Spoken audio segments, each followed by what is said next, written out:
Look, I'm not saying I was a stupid kid. I'm just saying that when you're 11 and your best friend Jake dares you to find the old railroad bridge everyone says is haunted, you don't really think about things like distance or telling your mom where you're going or having a phone that actually works.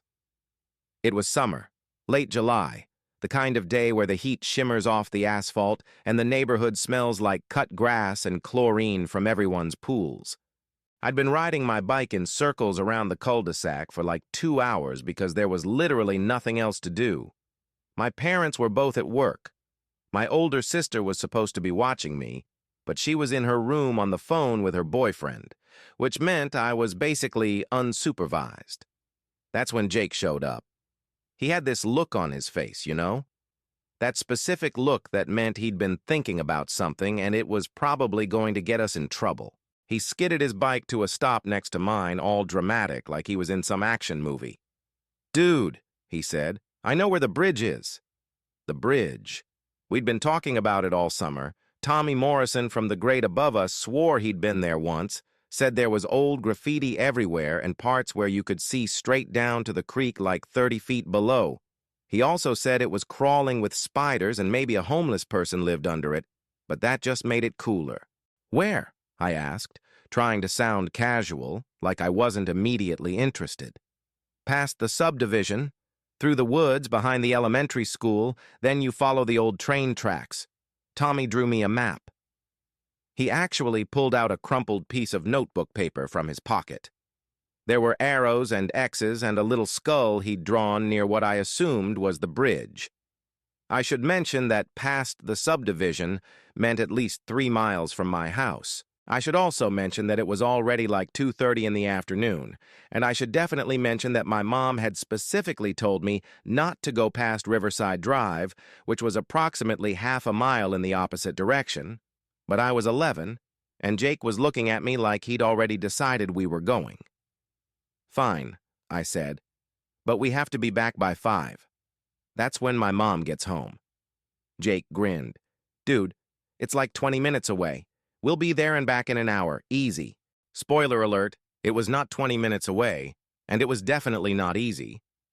The first sign that things weren't going according to plan was when we'd been biking for 45 minutes and still hadn't found any railroad tracks.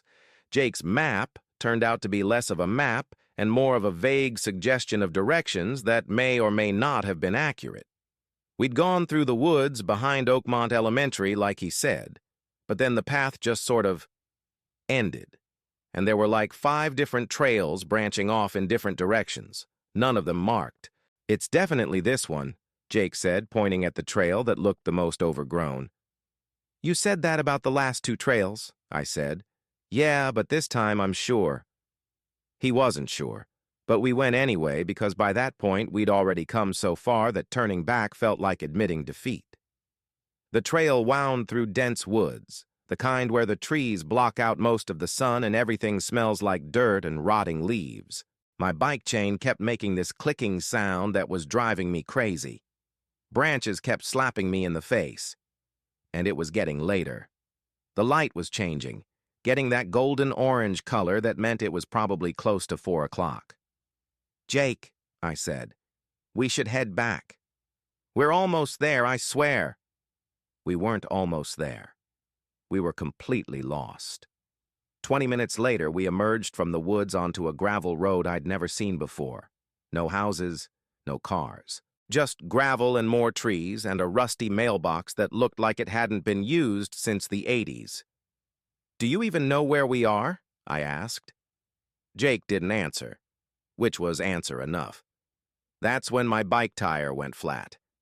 Not like slowly losing air flat, like hit a sharp rock and now there's a gash in it flat. I heard the pop and felt the rim hit the ground and just stood there staring at it. "Okay," Jake said. "Okay, don't panic."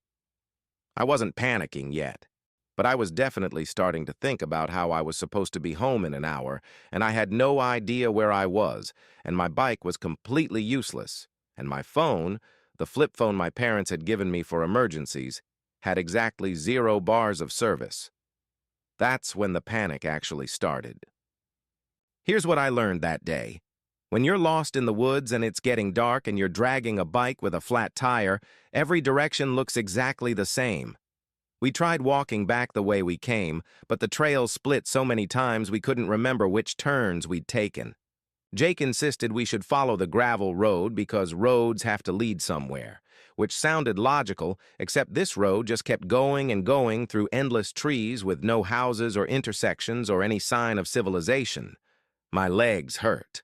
My throat was dry because I'd finished my water bottle an hour ago. And the sun was definitely setting now, that sinking feeling in your stomach that matches the sinking feeling of watching the sky turn pink and purple and knowing you are so screwed. "My mom's gonna kill me," I said. "My mom's gonna kill me first," Jake said, which wasn't comforting. We'd been walking for maybe another 20 minutes when we heard it, a sound that made us both freeze, barking. Not like friendly golden retriever barking, like aggressive, deep, you're on my property barking, and it was getting closer. Through the trees, I saw movement. 2 dogs, big ones, running toward us, and behind them, a guy in overalls holding a flashlight. "What are you kids doing out here?" he yelled, and he did not sound happy. I genuinely thought that was it, that this was how the story ended. Eaten by dogs in the woods because we wanted to see a stupid bridge. But then the guy called the dogs back. They stopped maybe 10 feet from us, still barking but not attacking. "You boys lost?" he asked, getting closer. We nodded, too scared to speak. Turns out the guy in overalls lived in a house about half a mile down the road. His name was Mr. Patterson, and he was actually pretty nice once his dogs calmed down. He let us use his landline to call our parents, and I had to have the most humiliating conversation of my life explaining to my mom that I was at some stranger's house in the middle of nowhere, and could she please come get me. She arrived 30 minutes later with Jake's mom, and both of them had that specific look on their faces that's somehow worse than yelling. That disappointed and relieved and furious all at once look that makes you wish they'd just ground you and get it over with. Mr. Patterson helped load my broken bike into the trunk. He told my mom we'd ended up about 7 miles from home, which explained a lot about why we couldn't find our way back. The ride home was silent except for my mom's occasional sighs and Jake's mom's muttered comments about what were they thinking and could have been killed. I was grounded for a month. No bike, no TV, no video games. Jake got 2 months because apparently his mom was stricter. We never did find that bridge. Looking back now, 13 years later, I still can't believe how stupid we were. 7 miles into unknown woods with no real plan, no working phone, and a hand-drawn map from a 7th grader. What were we thinking? But here's the thing. I also can't believe how lucky we got. That Mr. Patterson happened to be out checking on something. That the dogs were trained enough to stop when called. That we didn't get more lost or hurt, or worse. Sometimes I drive past Oakmont Elementary and see kids on bikes, and I think about warning them about going too far, about telling someone where you're going, about how adventures sound way cooler than they actually are when you're lost and scared and just want your mom. But then I remember I'm not their parent, and honestly, they probably wouldn't listen anyway. I didn't.